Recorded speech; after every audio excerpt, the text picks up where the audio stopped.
Oh, hello. Welcome to Fantasy Baseball today. Frankie Stamps alongside Scott White on a Thursday, September 17th. Another late night here for the boys. But Scott, did you hear? No? You didn't hear, Scott? No, I didn't hear. Oh. The Bronx Bombers are back, baby. I haven't been able to gloat all season and be that Yankee jerk that everyone's been missing. I know that Adam Azer usually holds the mantle on that, but we're back. We are back, Scott. It's, 2 nights in a row. Yeah, 2 nights in a row. Their offense has been the headline. And the headliner has been DJ LeMahieu, I would say. I dare say. I dare say DJ LeMahieu's been the headliner. That doesn't work. Anyway, 2 home runs today after one yesterday. And he's now batting like 380, right? 373. 373 for this guy nobody believed could do it again. 9 home runs now in an injury-shortened year. And clearly going to be the top first baseman. I don't even think it matters if he re-signs with the Yankees, you know? Like, obviously, if he re-signs with the Yankees. But, unless he goes someplace like... I don't know. I would say San Francisco, but their park's played a little differently this year. Unless he goes to an obviously bad place for hitters, I don't see. And even then, like, who else is it going to be? DJ LeMahieu's awesome. He is awesome indeed. And you're right. He's batting 373 with an OPS over 1,000. I think he is definitely in the conversation to be the first second baseman drafted in 2021. I might still lean towards Ozzie Albies. I'm a little partial towards Ozzie myself. But Homer. Yeah. Obviously not. All right, Scott, let's get things, actually, let me preview the show. Let me let everyone know what's going on. We have a jam-packed show, by the way. Let's get ahead of the 2-start pitchers. I know we usually do that on Friday's podcast, but we had some very interesting performances on Wednesday night that are going to affect 2-start pitchers for next week. So we'll get into that. More waiver wire hitters if you are hurting for some help there. Some big names are slowing down. Does it matter at all? The rest of Wednesday's action, Scott wrote an interesting article about players who will be tough to rank in 2021, so if we have any time, we will get to some of those as well. But of course... Specifically hitters, 15 hitters that will be torture to rank. And there's a new one coming out, 12 pitchers that will be torture to rank. So look forward to that. And...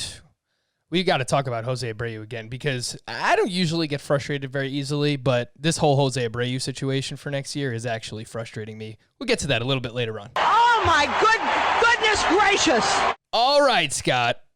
A Wednesday standout, whether good or bad. Maybe we start things off on a positive note after Jack Flaherty's crappy start on yesterday's podcast.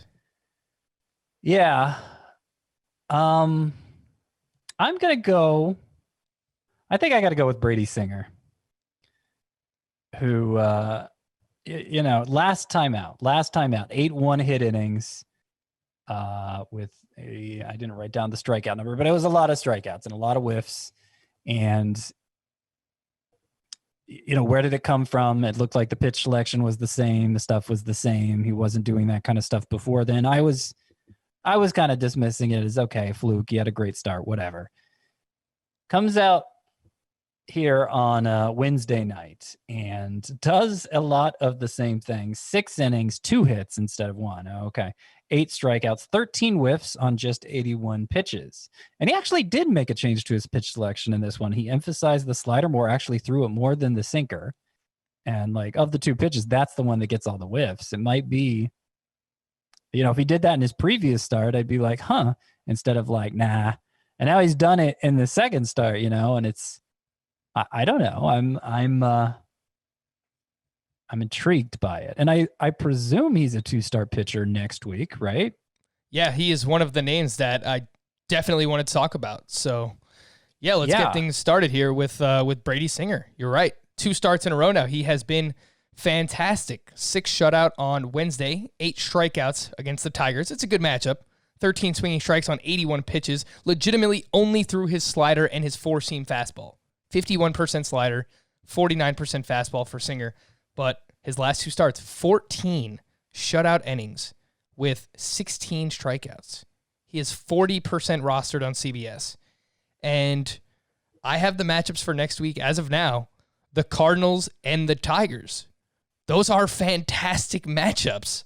So I mentioned yesterday Jose Urquidy was priority number 1, and I still would put Urquidy ahead of Brady Singer. Has a little bit more of a track record here. But I think after Urquidy, if you are looking for 2 starts for next week and 2 very good matchups, I am in. I am in here on Brady Singer, Scott. Yeah, he's been a good ground ball pitcher all along. That's something I was expecting from him coming up from the minors.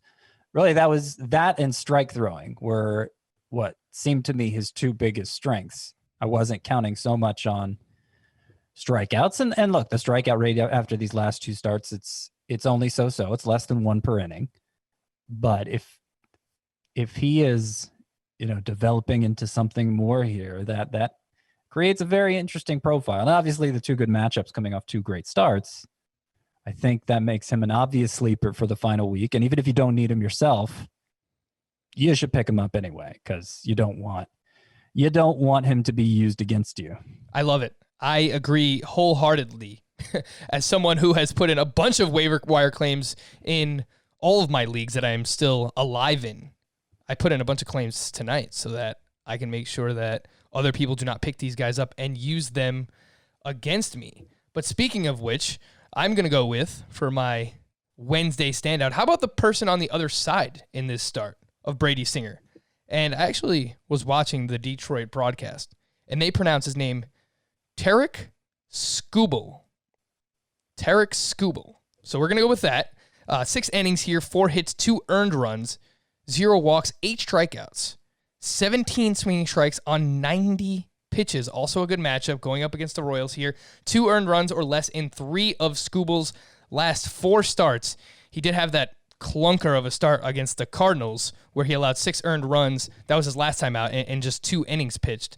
But 26% rostered for Skubal, and looks like he's in line for 2 starts next week as well. At the Twins and at the Royals.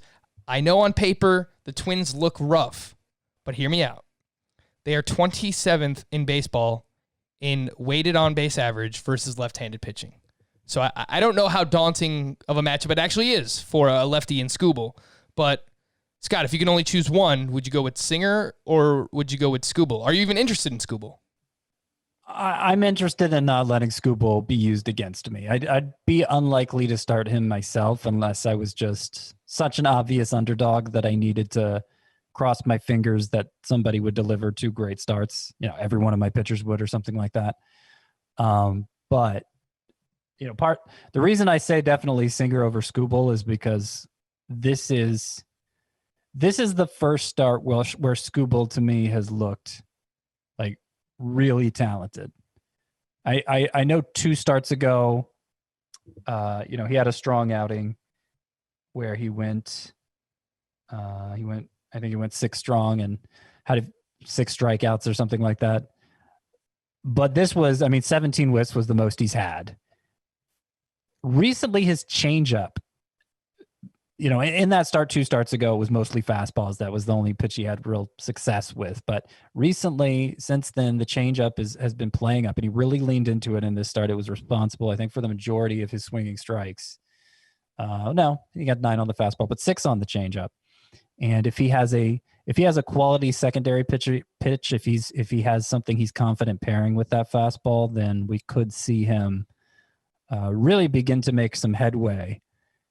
It's just, not enough evidence yet for me to throw him out there at the most critical point in the season, if I can help it.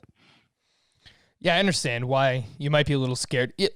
I think if you just watch him pitch, he has been inconsistent. There's no doubt about it thus far. But he looks like he has the stuff if you just watch him pitch. I think if he can, keep those walks down and have just solid control again, this is Tarik Skubal. I think that, his upside long-term is pretty enticing. Some other names that I wanted to throw in this mix of 2-start pitchers heading into championship week. We mentioned Cole Hamels was making his debut on Wednesday, and he was at the Orioles. He allowed 3 earned runs over 3 1/3 with 2 strikeouts, only 52 pitches, Next week, the matchups are at home against the Marlins, at home against the Red Sox. And then, Scott, we got to bring up your boy, your favorite, Keegan Aiken, who went up against... Yep. I hesitated giving my oh my goodness gracious because I kind of wanted it to be him since I've been so dismissive of him up to this point. Yeah, it was a very impressive start for Keegan Aiken against the Braves, making it especially impressive. He had 9 strikeouts and 5 shutout innings, only 1 walk, and 19 swinging strikes. Most of them coming on the fastball, but that's kind of his profile. Like for the season, his fastball has a high swinging strike rate. And, I was reading up on him in the old Baseball America handbook, and they were talking about how they called it an invisible fastball because you get so much deception on it. It really sneaks up on hitters. So it's kind of the key to his success. And the secondary arsenal is a work in progress.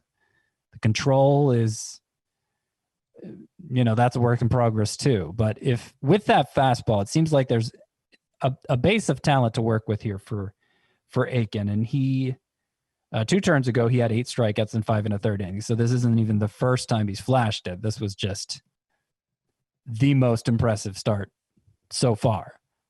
I can't imagine using him in the final week, but I do think he might be one of those sneaky pickups in deeper dynasty leagues if you're positioning, if you want to have some cheap keepers for next year. Keegan Aiken is 8% roster on CBS, and his matchups next week at Boston and at Toronto. So I don't really love those matchups. Scott, how would you rank Singer, Skubal, Hamills, Aiken? I think that's the order I'd rank them in. Singer, Skubal, Hamills, Aiken. I wouldn't feel confident using any of them except maybe Singer. Hamills, 2 really good matchups for Hamill. So that might be another situation where I just don't want to get burned by this guy, somebody else using him against me in case he really goes off. I don't expect him to. His fastball was down 3 miles per hour in this first start, and so he threw his cutter a lot more because of it. And maybe that's the formula that can work for him. Maybe he'll pick up a lot of velocity right away, but I obviously needed to see something from him to get him in my lineup for the last week of the season, and I didn't really. Some news and notes from Wednesday night. The big news, Jacob Degrom was pulled from his start against the Phillies due to a right hamstring spasm. So this comes at a terrible time. Monitor the news, see what happens for the final week of the season. The last thing you want to do is leave him in your lineup. He winds up not starting. So just pay attention to see what's happening with Jacob Degrom. Garrett Richards will pitch out of the bullpen for the rest of the season. He is 48% rostered. He can be dropped, especially for any of those names that we just mentioned. Not that you even have to start those guys, but again, to prevent your opponent from picking those 2-start pitchers up. And Mitch Garver, ouch, this doesn't sound too fun. Apparently, he took one off the cup while rehabbing, and that will delay his return. So, yikes. You hate to see it. Sorry, Mitch Garver. Speaking of the Twins, Randy Dobnak was optioned to their alternate site. He is 69% rostered, so another name that can be dropped if you're figuring out what to do with him. Although, Jake Odorizzi, who was back in the rotation for the first time in 3 weeks, he left with a blister. So maybe Dobnak will be right back up. I don't know that we want to use him. Exactly. 3 of his last 4 starts have been awful, but just worth pointing out. Teoscar Hernandez was activated off the IL. He's had a very sneaky breakout season. He actually wasn't in the lineup for the Blue Jays on Wednesday, but I imagine he will be back in there soon enough. Sneaky breakout. He's looked like Nelson Cruz. He's been incredible. Nelson Cruz with some steals, by the way. I think he has 5 steals. And yeah, I mean, he's on your list, right? He's on your list, right, Scott? He is on the list of 15 hitters that will be tortured to rank next year because he's Teoscar Hernandez. And although the data backs up everything he's done so far, it just feels like we should be a little skeptical of that. And how that actually plays out in the rankings, I have no idea. I have no idea. If he really is this good, then he's somebody who should go in the top 2 rounds. And obviously I don't think he should, but I don't really know who he is just because he's had an awesome 2 months. So I know he had a strong second half in 2019 as well, I believe, where, okay, pulling it up here, he hit 259 in the second half in 2019 with a 939 OPS, including 18 home runs in 60 games. So he is someone that can get hot in a hurry. There's no doubt about it. But and I don't doubt he has power. Yeah. But a lot of players have power. He has the physical tools, 14 homers, 5 steals. Like, we've seen him have a little power speed combination in the past. I feel like if this were a full season, Scott, and I don't want to take anything away from him because he also has a near 30% line drive rate. So, again, the underlying numbers have backed up what he's done to this point. But for Teoscar Hernandez, I just feel like if this were a full season, I would imagine that, okay, the first 2 months were great for him. Over these next 3 or 4, he's probably going to slow down a little bit. That's, again, if we were playing in a full season. So you're right. Yeah. He is going to be interesting to rank for the offseason. Again, that is Teoscar Hernandez. Sticking with the Blue Jays, Ken Giles was placed back on the IL with that elbow issue he's been dealing with. So it looks like Rafael Dolis will remain the closer for the Blue Jays if you picked him up. Looks like you have a safe source on your hand.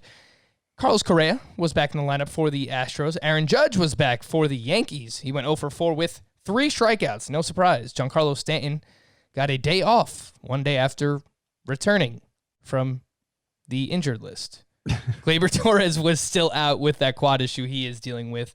Starling Marte was out on Wednesday because he's, quote, a little beat up. JC Realmuto also still out. He's dealing with that hip issue. And the Phillies promoted one of their top prospects, outfielder Mickey Moniak. He's a Moniak on the floor. I love it. In the lineup? He wasn't in the lineup. On the field. I was going to say on the field. On the field. Yeah. Mickey Moniak, former first-round pick for in 2016. He hit 252 with 11 home runs, 15 steals at AAA last season. Scott, any interest? No, I mean, he quickly fell out of favor as a prospect after being the first overall pick, and no idea how much he's going to play here. Now, he definitely has to show something before I have any interest in Mr. Moniak. I wonder how this will sound. He's a Moniak on the floor. You probably have to use the squeaky voice, Scott. Yeah. Or is there an auto-tune voice, maybe? He's a Moniak on the floor. I love it. Anyone who doesn't like the voice changer, take it. Take that. They can buzz off as far as I'm concerned. Buzz off. Scott, I don't know if you saw, but here are the players who hit a home run and had a stolen base in the same game on Wednesday night or Wednesday day. Brandon Lau. Very straight-laced there. Brandon Lau went 3 for 4 with his 13th home run and his 3rd steal. I don't like this, Frank. This isn't you. This isn't you. You are... I know. I'm just being spiteful for everyone who doesn't like sweet and savory. It's fine. Yeah. Well, what's interesting, Brandon Lau's somebody I put on the in that list of 15 hitters too. Impossible to rank because, I was all in when he was blowing up early in the season. The strikeout rate was way down. The expected stats all backed it up. And then he just went ice cold. Well, now in his last 7 games, 10 for 27. This is,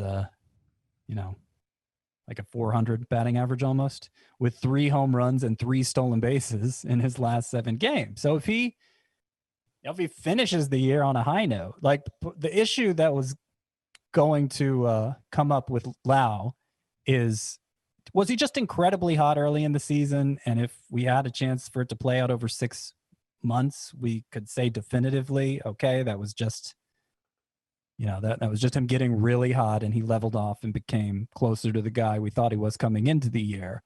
Or did he just get really cold there and it was going to bounce back? And early evidence here that he's bouncing back, which would help with the situation at second base.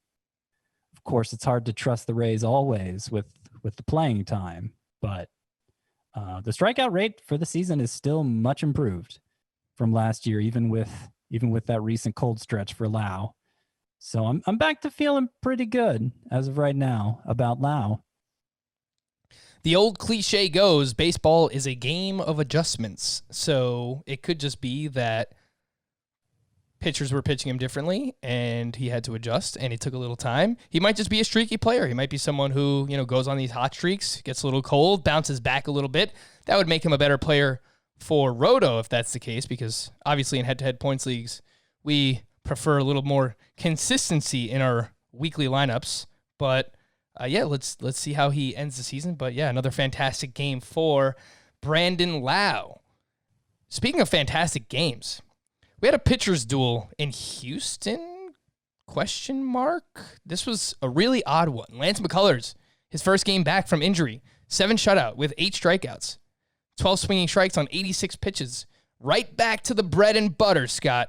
I know that this is something that you were requesting earlier in the season. We need more curveballs. We need more.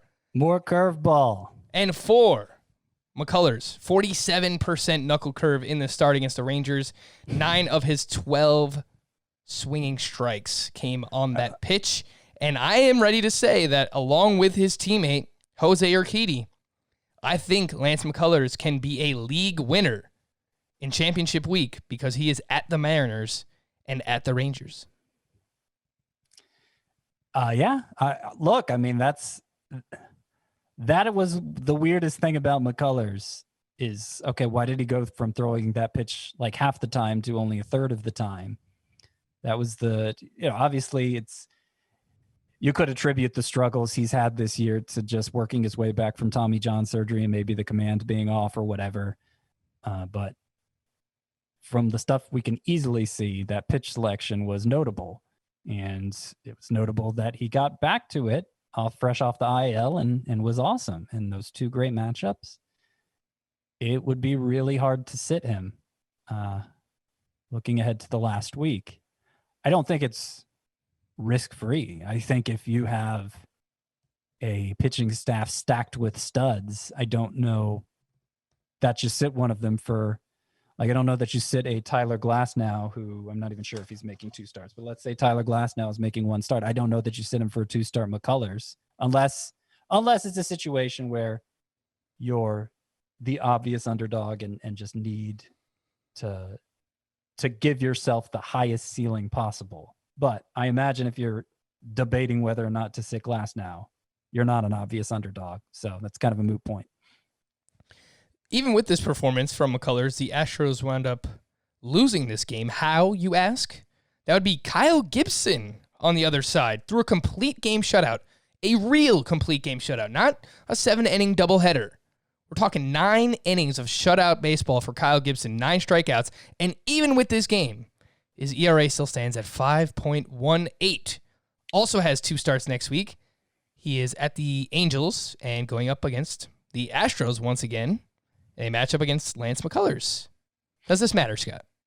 I think this was a total fluke. I've liked Kyle Gibson at times in the past because he would get a ton of whiffs with his slider. And like he and Dylan Bundy were the 2 who really stood when you looked at the swinging strike leaders at the end of the year. It was like stud, stud, stud, stud, stud. And then there would be Dylan Bundy and Kyle Gibson there. It was like, okay, maybe there's more than meets the eye here with Gibson. But he's lost that. That hasn't been there this year. And so it wasn't really there in this game either. He had 11 whiffs on 119 pitches. It's just not so great. So I'm not interested in Kyle Gibson. We are out on Kyle Gibson, not buying in on this complete game shutout. We mentioned at least TJ LeMahieu, what he did in the Yankees' most recent onslaught. Let's hit Susan twice in one podcast. Of all the dramatic things I've ever seen. Yeah.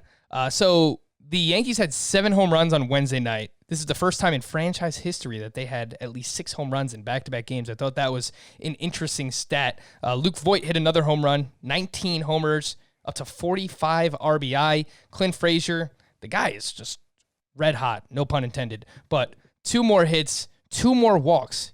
His walk rate is like 16, 17%. It's crazy this year, the plate discipline for Clint Frazier. He hit his 7th home run. Gary Sanchez, who? It doesn't matter. We're getting higgy with it. Kyle Higashioka. What? Really? He had a triple dong, which helped absolutely nobody. Look, if you start Kyle Higashioka somewhere, please send us a screenshot of your team. Maybe, I don't know, a deep AL only, somewhere. I don't know. That might be the only place you're starting Kyle Higashioka, but he did have a triple dong, so give credit where it's due.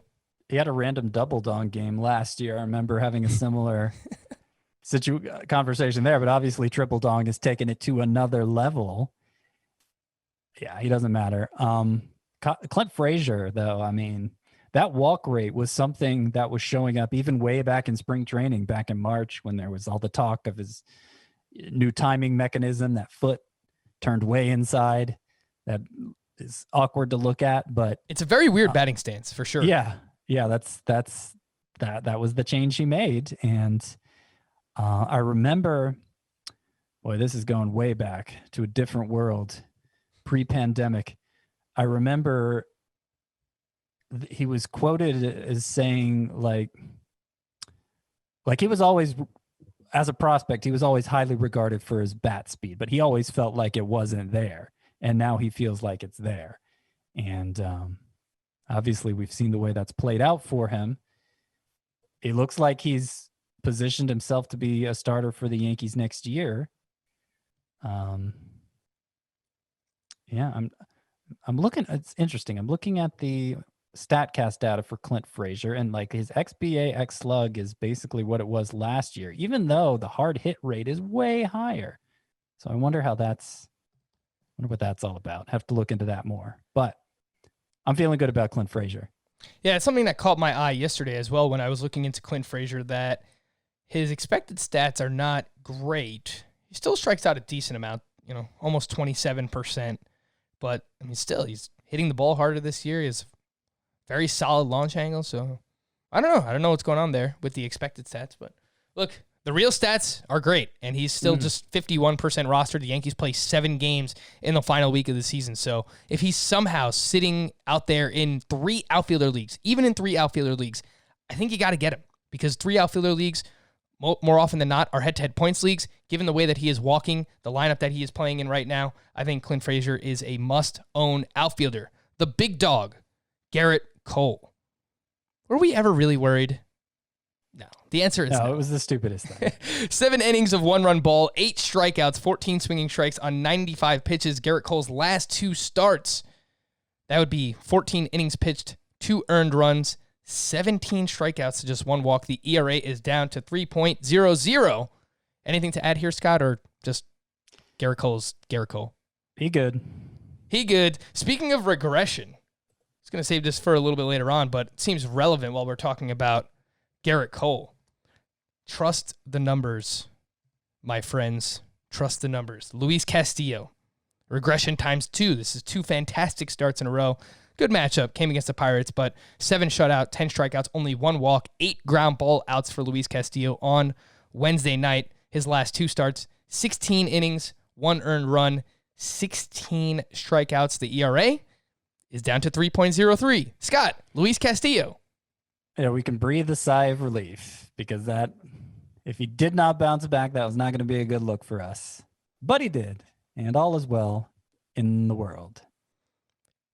Can we breathe a sigh of relief for these players, or should we be worried? These studs have been slowing down, and I'm looking at you, Fernando Tatis. Okay. What is going on, Scott? Another offer for Tatis on Wednesday. In 14 September games, he is batting .183, still just a 19% strikeout rate for the month. His fly ball rate by month has gone down in each of the 3. 40%, 36.5%, 30.6%. His ground ball rate has gone up in every month. 40 to 47%, and then 55% in September. Any concern here, Scott? No. No, I mean,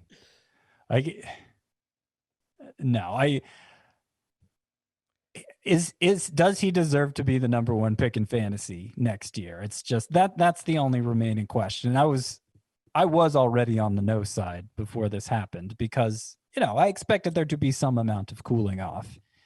And that's all I see this as. The overall, like the way he's improved his strikeout rate this year. And the expected numbers across the board are just amazing. Now they are so ridiculous. Hopefully this reminds people why they shouldn't take Tatis and they should take Ronald Acuna first overall instead. Should they? Sentence. Should they? Oh. Because Ronald Acuna is on this list as well. He's won for his last 21 with 13 strikeouts. His first 30 games, 284, 10 home runs, 4 steals, a 19% walk rate, 26% strikeout rate for Ronald Acuna. But you have no problem. No, not really. No. I was trying to set that up, but we were too awkward to make it good. That's basically the story of our podcasting life together, right, Scott? Too awkward to make it good. Yeah. Yeah. Basically. I will say, I wonder if we're in the minority. You think we are? Like, do you think most people are going to say that Fernando Tatis should be the number one pick? I don't know. I know Chris Towers was saying that. I saw a tweet about it. Now, it was a couple weeks ago.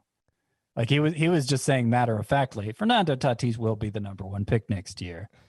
Because I don't think he should be either. Yeah. I don't know. He'll be in the discussion. I really don't know. Yeah, look, for Tatis, you mentioned the StatCast numbers. They are fantastic. He's 95th percentile or better in exit velocity, hard hit rate, xWOBA, xBA, xSlug, barrel rate, sprint speed. He's still a top 5 pick. I would take Acuna ahead of him. I would take Betts ahead of him. I'd take Trout ahead of him. I mean, that's what we did. I think in a Roto league, I might take Tatis ahead of Trout just because of the steals. I don't know how much Trout's going to run anymore, but I think they're close. I think Tatis is still a slam dunk, like top 4, top 5 pick. But yeah, for a standard Roto league, I think those are the top 4, the standard 5x5 league anyway, not necessarily Roto. Those are the top 4 we're going to be talking about. In a points league, Acuna moves out of that group, and Tatis may move out of that group too. I mean, I guess he'd have to if I'm taking Acuna out. When I take Acuna ahead of him in Roto, probably get some pitchers higher.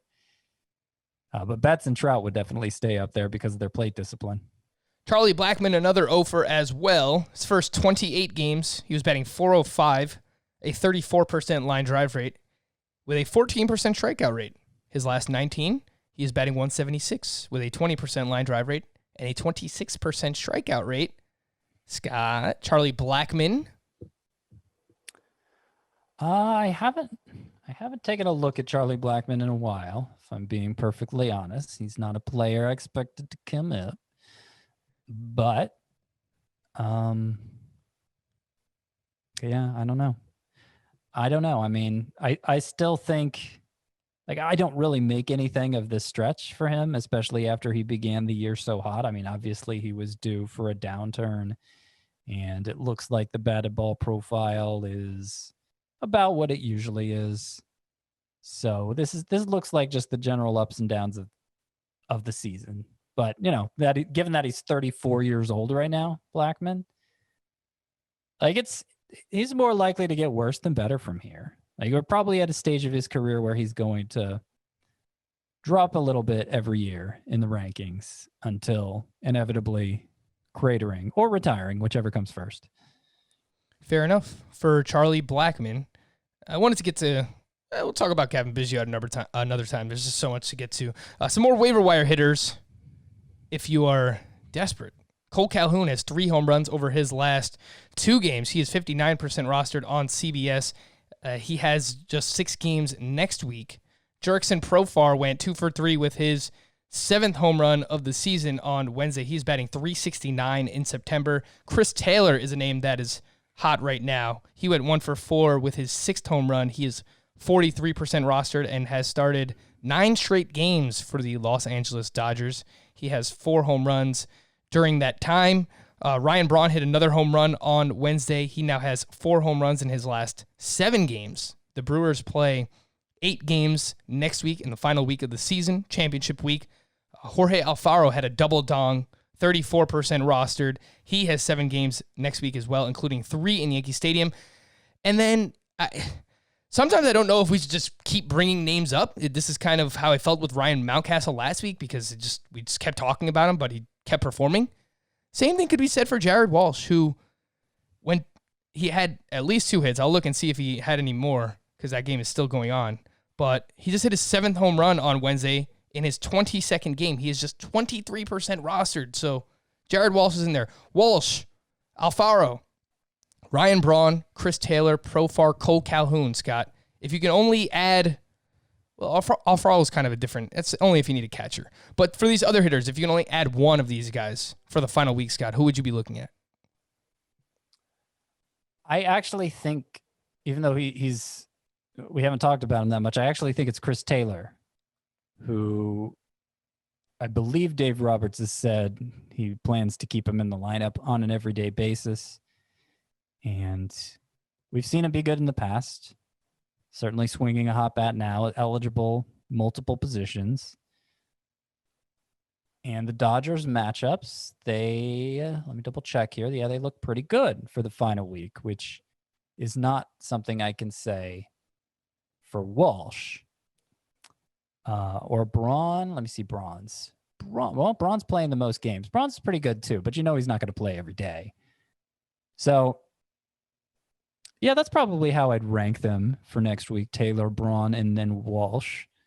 I do think if you need specifically power, specifically home runs, then maybe Walsh is the one you roll the dice on. 6 of those 7 home runs have come in his last 7 games. So obviously there's going to be a cooling off period here at some point, but I do think Walsh is capable of hitting a lot of home runs in a short period of time, and maybe he can, maybe he can give you 2 or 3 next week. Scott, if you were desperate for a catcher in a one catcher league, which most people probably are, I would maybe not most, but anyway, would you have any interest in Jorge Alfaro?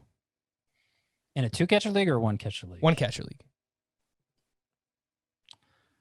I mean, it would depend what's out there on waivers, but I would imagine in most leagues there's something better. Okay. In deeper leagues, these are some names that stood out to me. If you play in an AL only, let me make sure I get that right. Yesterday, I still thought that Dan Vogelbach was on the Mariners. But if you play in an AL only league, Jake Lamb had 2 more hits on Wednesday. He has 5 hits in his first 3 games with the Oakland A's, and I would assume figures to play every day with Matt Chapman on the shelf. And also, Yairo Munoz, formerly of the St. Louis Cardinals, had 2 hits on Wednesday with a stolen base. He has started 4 straight. He's running a little bit for the Boston Red Sox, so another name. Just deeper leagues, 3% rostered on CBS. Jake Lamb and Yairo Munoz. It sounds like you're saying Jay Glam. Jay Glam? Yeah. Jake Lamb. Yeah. It's probably just another one of those things where, again, as a podcast host, just, not being able to speak the English language.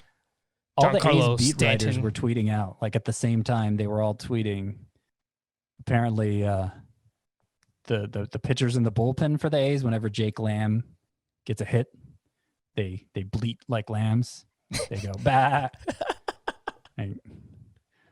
I don't know why that was worth report. I guess it was worth reporting because it made Frank laugh. So there we go. That's pretty good. I appreciate that. All right, let's take a quick break here. I will just remind everyone that this is a big golf week. The U.S. Open is here, and the First Cut Golf Podcast has you covered this week for the second major of the year. The First Cut crew is coming at you with 2 preview episodes and round-by-round recaps after every day of action at Winged Foot. That's the First Cut Golf Podcast and is available wherever you like to listen to podcasts, so go download and subscribe today. All right, when we come back, I have Who's Hot and Who's Not from Wednesday's action, some bullpen notes. Maybe we'll get to a few of these tough hitters to rank for 2021 and to stream or not to stream. We'll do that here. Fantasy Baseball Today. Who's hot and who's not in Wednesday's action? Mookie Betts went 2 for 5 with 3 steals. He now has 9 steals on the season, 15 home runs. He's batting .306, 37 runs, and 35 RBI, a legit 5-category contributor. No-brainer top 3 pick for me heading into next season. Regardless of format, Mookie Betts, he's pretty good. Mike Fiers, is he good? Probably not, but he was at Coors Field, and he delivered a quality start. 6 innings, 1 run, 4 strikeouts. Scott, does this matter? I don't think so. I got agree. No trust in Mike Fiers. 2 words. Adam Wainwright. Scott, we were hesitant over whether or not to start him, to stream or not to stream yesterday, and he was fantastic. Once again, he was at the Brewers. Maybe he can give some pointers to Jack Flaherty on how to pitch in Miller Park, because this is how you do it. 7 innings of 2-run ball with 9 strikeouts. Adam Wainwright has allowed 3 runs or less in 7 of 8 starts this season and sets up very well for a 2-start week in the final week of the season at the Royals and versus the Brewers. I think we have another potential league winner on our hands, Scott. I love those matchups. I'm still undecided about whether Wainwright is actually good. I can't call him a sleeper for next week because he's rostered in too many leagues. He's definitely given volume. 4 of his 8 starts have been 7+ innings, and 7 of the 8 have been 6+ innings. The swinging strike rate I've pointed out before is the highest of his career. It was never that high. It's not especially good this year, but it's certainly respectable.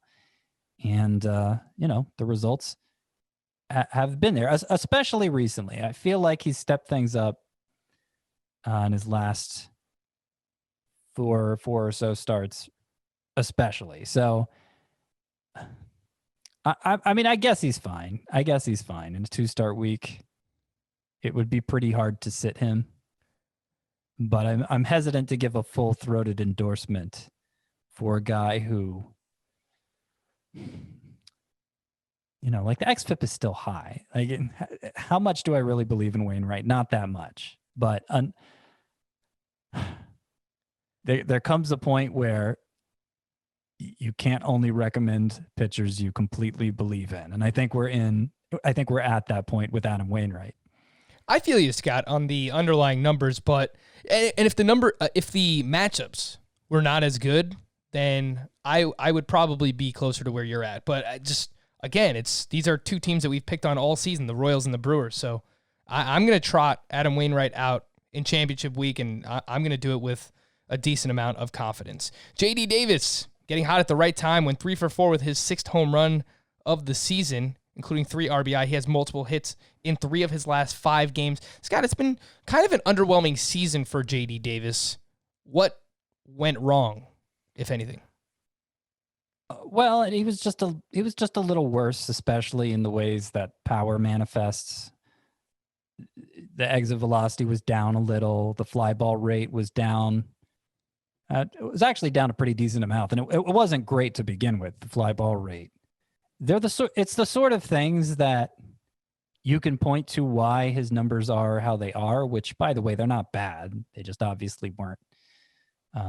He hasn't taken that stud turn I was hoping he would. You can point to those stats as reason why the numbers are what they are, but over time, like those numbers themselves could improve, and then hopefully the production would. Like, we just don't know. It's another situation where the season's going to end before I feel like I have a great grasp who J.D. Davis is, whether he's more the guy he showed for 2 months this year or for the entirety of 2019. And I'm not going to be giving up on him next year. Hopefully I can get him even later. I'd be happy to do that.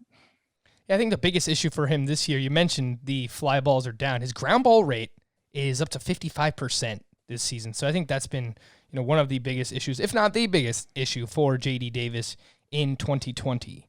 Zack Wheeler made his return, 7 1/3, 7 hits, 3 earned, 0 walks, 2 strikeouts. The ERA is down to 2.62. It's been kind of a weird season for Zack Wheeler. it seems like some games he's almost trying to pitch to contact, but the good news about that is when hitters are making contact, Zack Wheeler has a 54% ground ball rate this year, which is by far a career high. His K per 9, however, is just 5.9. So it's just like a weird season, Scott. It has been a weird season. I'm not really that concerned. I feel like I'm always bringing it back to the swinging strikes, but he was never a big swinging strike guy, even at his best. His rate this year is about in line with where it normally is. I know the K per 9 is lower than we're used to seeing it, but I feel like that would correct over time. And if he is getting more ground balls, that's a positive on its own. I don't know how exactly it's affecting the strikeout rate, but I'd rather see more ground balls than fewer ground balls. And obviously the overall results have been good. So I'm not going to complain about anything Zack Wheeler's doing, really. And if you're wondering if the ground ball rate is legit, I'm kind of buying it because he is using his sinker 22% this season, and that was a pitch that he had not used the past 2 seasons. In 2018 and 2019, he did not use his sinker, and that pitch alone is inducing a 63% ground ball rate. So I think that is something that has actually kind of legitimized him as a ground ball pitcher this season. A few other names, some middle infielders. Jean Seguro went 4 for 4 on Wednesday, hit his 6th home run, 2 runs scored. He has an 11% walk rate this season. That's never been higher than 6% at any point in his career. He also has a career-high 34% fly ball rate. So, hey, if he's on someone's team because he's 77% rostered. So if you were starting him, congrats. He's been really good over his last 24 games here. That is Jean Segura. And then Alberto Monteci had 2 more hits on Wednesday, including his 17th stolen base. That is a 56 steal pace over the course of a full season. He is batting .269 in September. His fly ball rate is right around 50% this month. That was well below 40% in both July and August. So I think that is something that has helped Alberto Monteci, who is not hot. Lucas Giolito hates the Twins. He wasn't bad. He gave you a quality start, but 6 innings pitched, 3 hits, 3 earned, 3 walks, 4 strikeouts. Giolito is at 3.53 for the ERA on the season, 3.44 xFIP, so very solid.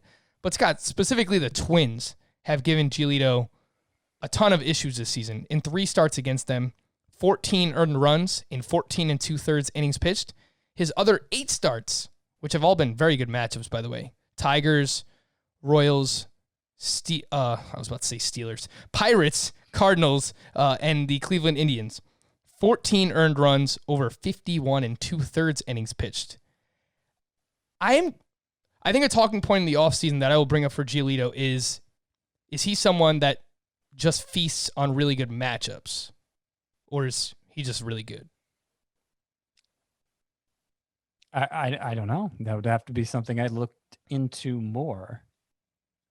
You know, this wasn't that bad of a start. Obviously, we were hoping for more. It was a quality start. We were hoping for more for Lucas Giolito, but it's not like this was a bad start. It's not like, oh man, I can't believe I started him kind of start. The walks have been, like, his last 2 starts have been, not what we were hoping for, but the walks were high in both. 3 in this one, 4 in the previous one. That's out of character for him. I don't think it's really a concern. I'd be totally comfortable and confident rolling him out next week. Whoa, buddy. Or should we say, whoa, Bundy. What happened here? Good matchup against the Arizona Diamondbacks. 2 2/3, allowed 6 runs. 5 of those were earned. 2 walks, 2 strikeouts. All 6 of the hits that he allowed were singles. Are you worried about Dylan Bundy, Scott? That's a good point. I'm glad you brought that up. That makes me feel a lot better. I was already going to hold myself to the standard I set after Bundy dominated last time out, where I said I was starting to worry about him. Maybe him kind of reverting to some of his old issues. But last start was a reminder that he's definitely changed. I'm not going to freak out every time he has a bad start. So I'm sticking with that. I'm not going to freak out because he had a bad start, especially since, as you say, it's not like he was getting knocked around, hit out of the park, that sort of thing. Some bullpen notes from Wednesday. Raisel Iglesias picked up the save. for Luis Castillo, who pitched that gem that we mentioned. It was a clean inning for Iglesias, 1 strikeout. And someone tweeted at us today and said, hey, can you talk about Amir Garrett, who got the save on Tuesday night? We missed that. Garrett has been great this season, but it seems like they were just giving Iglesias a night off on Tuesday because he pitched Sunday and Monday, and then he was back in there on Wednesday. So I don't really think there's anything to see with Garrett outside of in a holds league if you need good ratios. He also gets a ton of strikeouts. Hector Neris spoke about him potentially being the closer now for the Phillies, and they cannot find anyone back there. This wasn't a save opportunity, but he pitched in the top of the 9th in a tie game, and he allowed to go-ahead run to the Mets. The Phillies lose 5-4. It's been dreadful in the back end of the season for Hector Neris and Brandon Workman. For the Dodgers, Pedro Baez picked up the save. They announced earlier that Kenley Jansen would get the day off even before that game even started, so I don't think there's much to see there. Kenley Jansen's been a little shaky recently. And then Stephon Crichton picked up another save for the Diamondbacks. So look, still widely available if you need saves, Scott. Yes, he is. And yes, he is. I don't know that he's that's what I said yesterday. I don't know that he's actually a good pitcher, but they really have no one else. So I suspect there's a good chance he could give you. I said 2 or 3 more saves yesterday, or on Tuesday night when he got the save, and now he's got 1. So I'll still say 2 or 3 more saves from here. It's possible. All right, Scott, you wrote a fantastic article on CBSSports.com, as usual. Tough hitters to rank in 2021. I want to find out which way are you leaning on a few of these players. I guess I kind of already know which way you're leaning on Jose Abreu. But I was conveniently leaving that out, Frank, of the article. I know that's all anybody actually wants to know. They don't want to just, hear me waver on players, but I have no idea yet. I'll have to dig into it to really know. But that's fine. We can do a top of mind sort of segment here. An early feel. Yeah. What is Scott White's gut saying about these guys for 2021? The Jose Abreu thing, I can't wrap my head around this. He's going to be 34 years old when next season starts. I get it, but there's nothing in the numbers that say he's slowing down. I just don't even know who you can make the argument for that should go ahead of him as the third first baseman off the board, outside of Bellinger and Freddie Freeman. I put up a poll today on our Fantasy Baseball Twitter account at FBTPod. Make sure you follow us there. And I asked, will you draft Jose Abreu as a top 3 first baseman? 63% said no. 37% said yes. Who is going ahead of Jose Abreu? I just don't know. I don't know, Scott. I hear you, and that's why he's going to be difficult to rank, because I don't think he's going to finish next year as a top 3 first baseman. I don't think if this season got a chance to play out, he would. There's just too much of a track record of him. I mean, look at his numbers the last 2 seasons. He was like a 280 hitter with an 815 OPS over the last 2 seasons. 3 of his last 4 seasons, he's had an OPS under 850. Now he's a very stable, reliable hitter, somebody who, like, you're never going to draft to be on your bench. And so, I'm not trying to make the case that Jose Abreu is bad, but we haven't seen him perform, like a top 3 first baseman since his rookie season, which was way back in 2014, I believe. It's a long time ago at this point. And he's 33 years old now. So I don't know. Maybe he's going to have a Nelson Cruz-like late career, but I'm not willing to bet on that based on the way the last 2 months have gone. The only argument I could see for it, and you make it, is who else? Who else? Do we have that much more confidence in Matt Olson, who I brought up yesterday, or Anthony Rizzo? Pete Alonso, are we going to bank on him bouncing back beyond what the typical Jose Abreu season would be? I guess it's difficult to make a case for any one player. And so maybe Jose Abreu just slots in there because it's easy, Paul Goldschmidt, I think maybe, Paul Goldschmidt's had a really nice bounce back season. And it's come to look more legitimate as the season's gone on. Like at the beginning, it was just like, okay, I could see how this line drive profile is leading to a high batting average. Where's the power going to come from? And he's kind of corrected that since then. So Paul Goldschmidt's looking really good. Paul Goldschmidt is a good name. That was someone I thought of as well. Someone left a comment on our YouTube. Feel free to interact on our YouTube, youtube.com/fantasybaseball today. But I brought up Paul Goldschmidt. I said, well, he's up there in age. He's going to be 34 years old when the season starts as well. Statcast numbers look very good. It's been a bounce back season for Goldschmidt. I'll admit I was completely way off on Goldschmidt. I thought he was trending down. I thought we were starting to see the nosedive here for Goldschmidt, but he has had a bounce back season. I think for Olsen and Alonso, 250 to 260 hitters, lots of power. I don't want to knock that. They're interesting players, but I think Abreu I love what I've seen in the Statcast numbers too. So I don't know. I'm going to have him third. We'll see what happens. I did look into this. In Roto, he has finished as a top 3 first baseman in 3 out of 7 seasons. Assuming that he finishes this year, he's currently second in Roto in 2020.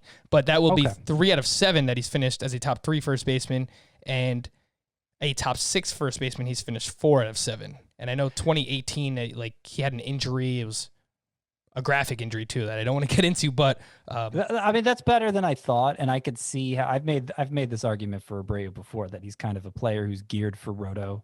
And so maybe that's a little bit of points league bias showing for me. If you're just reducing a player to his OPS,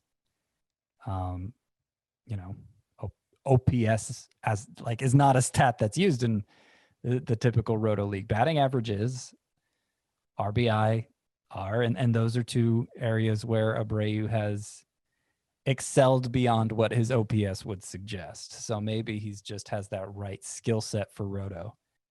And I don't know. It's definitely something I'm going to give a lot of thought to. All right, we don't really have much time left to get to these other players. Just give me a quick indication here. JD Martinez guy, which way are you leaning for 2021?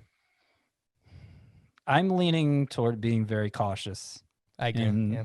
With JD Martinez, he's getting older, and I don't know that if it is a video issue, I don't know that it's going to be completely resolved heading into next year because of fallout from the Astros scandal. Gary Sanchez. This is yikes. And after you give your answer on this, I think I found the number 2 catcher for next season. I'm not going to want to draft Gary Sanchez next year, but I don't see how I can rank him lower than, I haven't lined up the names yet, but I can't imagine I can come up with 5 or 6 catchers that I'd rather have than Gary Sanchez, And for the people that have been burned by him many times, I've never owned Gary Sanchez myself. So if he's going to start to slip down draft boards because everyone else has been burned by him, I will buy the dip there. Although I realize how much risk comes with Gary Sanchez. The number 2 catcher, I think, will be in contention to be drafted in 2021 behind JT Realmuto will be Will Smith of the Dodgers, who we have not talked about recently. He is batting. When I saw this today, I had to check 3 different websites to make sure that it was legit. He's batting .310 with an OPS over 1,000 in a great Dodger lineup. He's young. He's ascending. He's cut his strikeout rate in half. Yeah, he's walking 18% that's of the time. He's hitting both righties and lefties. Small sample caveat, but I just plays. He has stretches where he plays every other day.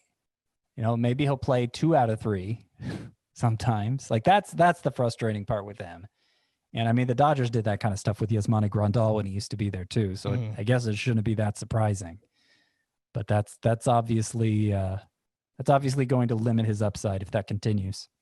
That's a fair point. I guess what I would be hoping for is 3rd year in the majors. They kind of just unleash him and let him go. But we'll see. Fantastic season for Will Smith. Last name I'll bring up, Johan Mankato. I was not the biggest Johan Mankato guy to begin with. So I don't think I'm going to want him next year. Really at all. I do think there's a pretty high ceiling there. In the past, he's made hard contact. And it's not like his strikeout rate has totally regressed to where it was prior to last year. I mean, the strikeout rate went down last year and he continued to make hard contact, so he ended up with the numbers he did. This year, he just has not made that hard contact that we're used to seeing from him. I feel like it's going to be one of those profiles where, it doesn't take much to derail him. Obviously, he's young enough that he could still get way better, but this was discouraging to me, someone who already had some skepticism there. Yeah, Johan Mankato, I've got to do a deep dive, but took a quick glance at his Fangraphs page. His infield fly ball rate is up to 17%. That is a career high. That's bad. Those are automatic outs, so that's something that stood out. And his zone percentage is down 6%. So it seems like pitchers might be pitching around Mankato or just not giving him pitches to hit, but I've got to look a little bit more into that. But those were a few things that stood out to me. In all of these cases, I mean, the reason I wrote this article, I feel I should point out, is I just don't think we know much more about any of these players after 2 months than we did 2 months ago, So obviously what they've done the past 2 months, it's relevant. It matters. It just feels like, obviously it's a short season, and it's the kind of sport where you need that much time to sort out who's good and who's not.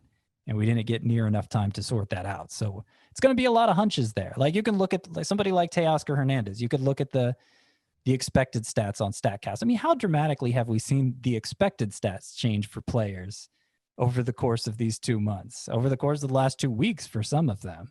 So that doesn't really validate anything that they're doing. It shows they haven't been lucky to this point, but you really need the full 6 months to see how the hot stretches and the cold stretches, what they're going to add up to.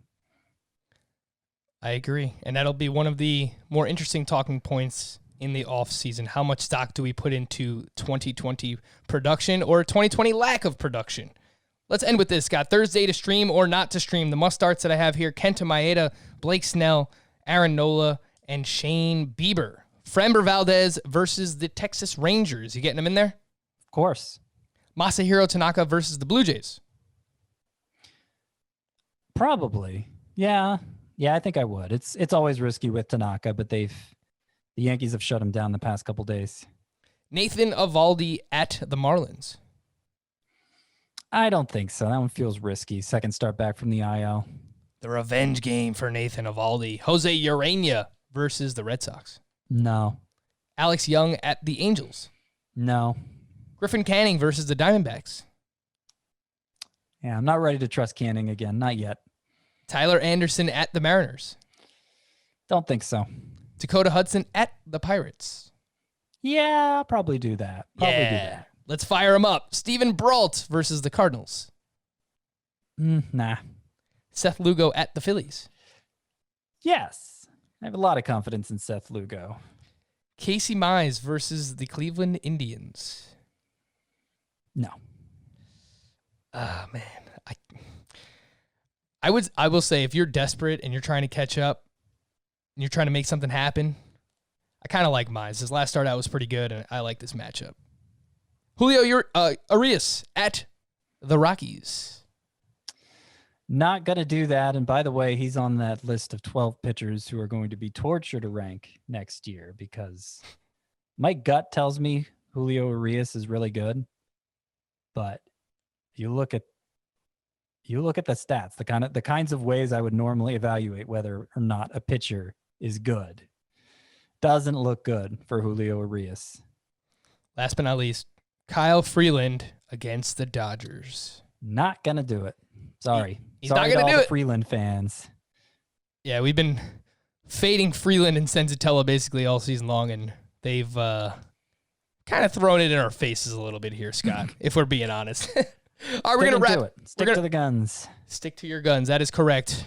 He is Scott White. I am Frank Stanfield. Thank you all for listening and watching Fantasy Baseball today on our YouTube channel. We'll be back again tomorrow. Bye-bye.